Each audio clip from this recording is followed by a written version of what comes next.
Hey guys, thanks for stopping by Gregsbeerreviews today. Yeah, the old clock says it's 5 o'clock. Beer 30. Let's go see what's in the fridge today.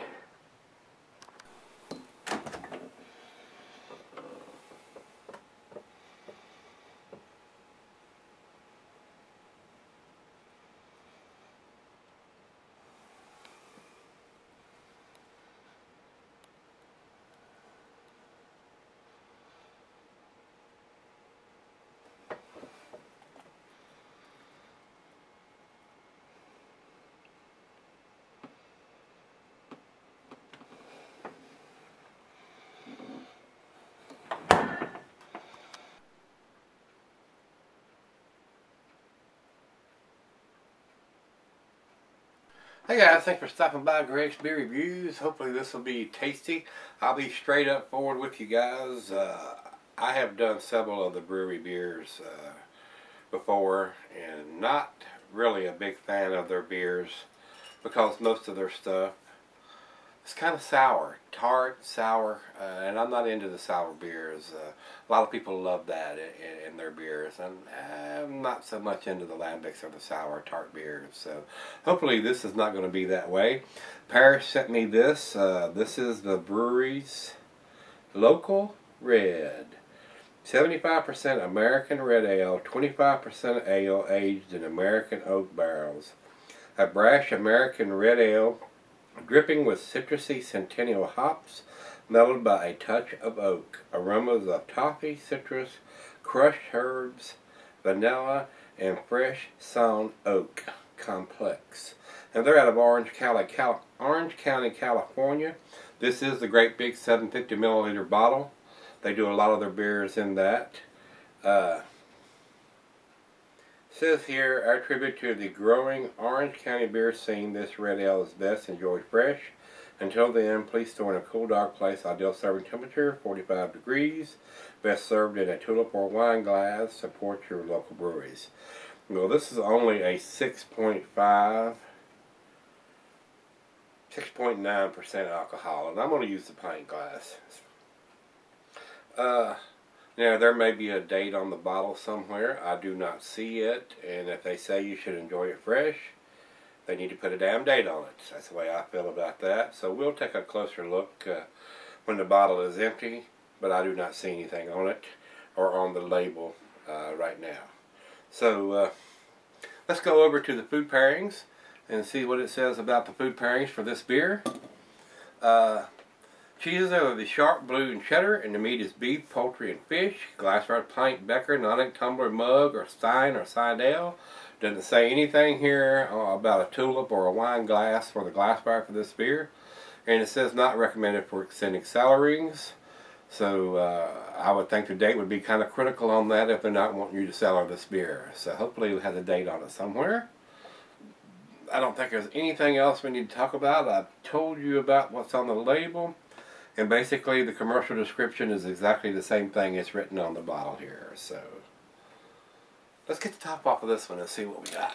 Hopefully this will be the one that changes my mind about the brewery beers.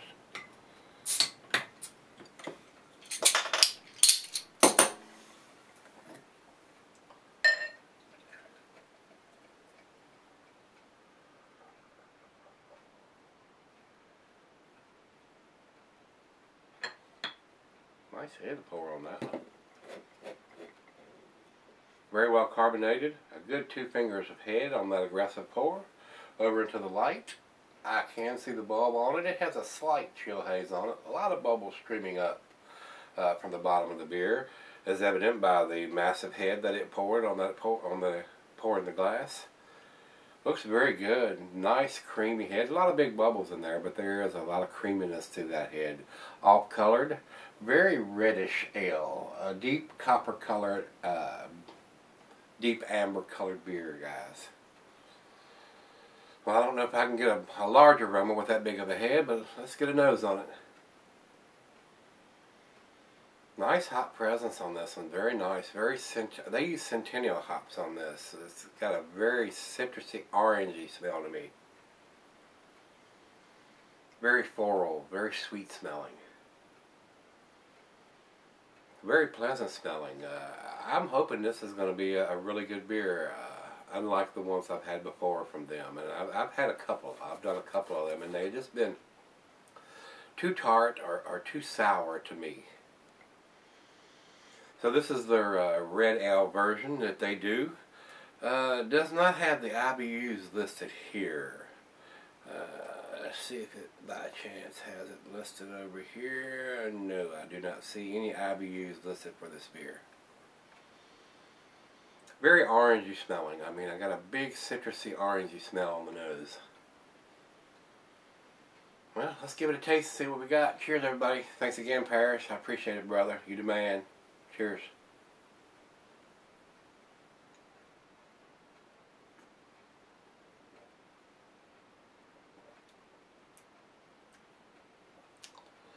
Very, very nice.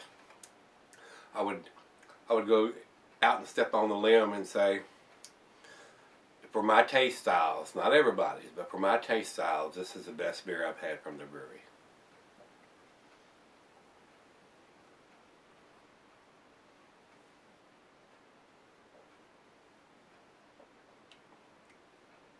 Not bitter whatsoever. Not getting any alcohol in the taste for almost a 7% beer. Very well made. A hint of vanilla from where they aged 25% of it in the oak barrels.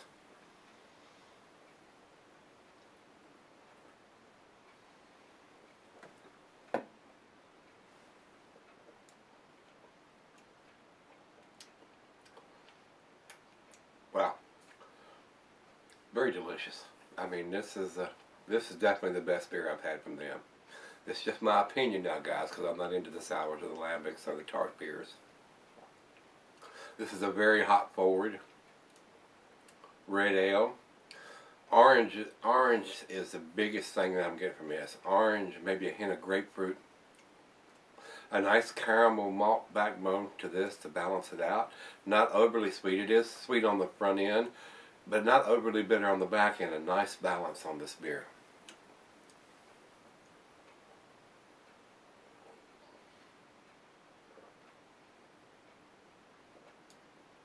Wow. I like this. I like this a lot. Now it's right out of the fridge. Around 40 degrees. It may have warmed up just a hair. But it's pretty close between 40 and 45 degrees right now, which is their optimal serving temperature. So it tastes pretty damn good right now. So nice lacing left on the glass here by the head that was in there. Wow. I'm pleasantly surprised with this. Paris, thanks again for sending this one out to me. I like this a lot. So let's let it warm up and share some of this with the other half, and we'll come back and do the final chug and grade on this one. But looks pretty impressive to me right now. So stick around. I'll be right back. Alright guys, I'm back. Got just a little left here. The best beer that I've ever had from the brewery. Not tart, not sour. A nice red ale. A hop forward red ale. And I told you I was going to look for a date. And I do not see. Yeah, well, I do too. It's written here. Let me see if I can read it.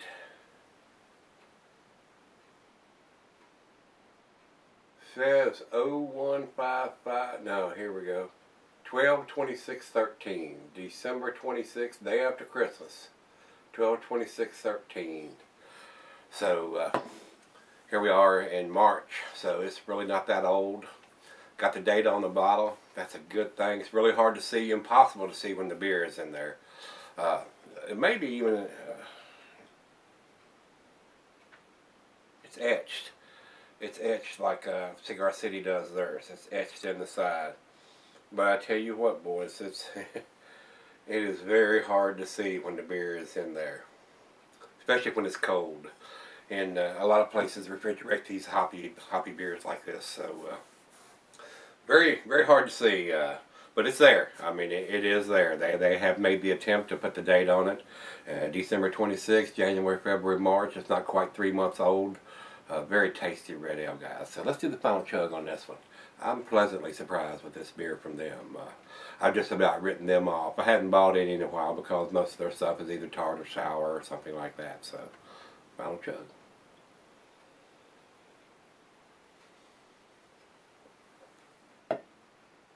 Look at the lacing on that glass. Awesome. Very orangey, very citrusy. A little bit of vanilla there where some of it is aged. I guess they blend these together before they bottle it from the stuff that's been in the oak bottle, and 25% of it is in the oak bottles and 75% is not. So not a huge vanilla oak flavor, but it is there. There is a woody presence there and a nice vanilla flavor, but it's not overly vanilla like it would have been if it was 100% aged in oak. Very tasty. Very enjoyable, very nice, juicy, hot profile to this beer. I enjoyed this. Best beer I've ever had from them. Paris, thanks again, brother, for sending this one. I'd about written the brewery off from buying any more of their beers just because of the tart and sourness they have in their beers, and they specialize in that kind of beer, and a lot of people love that. I do not yet. My palate hadn't quite got into the tart sour beers yet, so. But I do like this one. Very nice, very pleasant, guys. I'm going to give this an 8. I think it's definitely an A beer. It's a well-made beer. There's no alcohol now that it's warmed up, just like it was when it was cold. Very tasty, very pleasant. I enjoyed this one. The other half liked it too. Very tasty. Big bottle. I don't know what this bottle costs, Paris. You might put in the comments what you paid for this bottle. Their stuff is usually fairly pricey. I would say this is probably between a $12 and $15 bottle, maybe even more, for a 750 milliliter like this bottle is. So very tasty.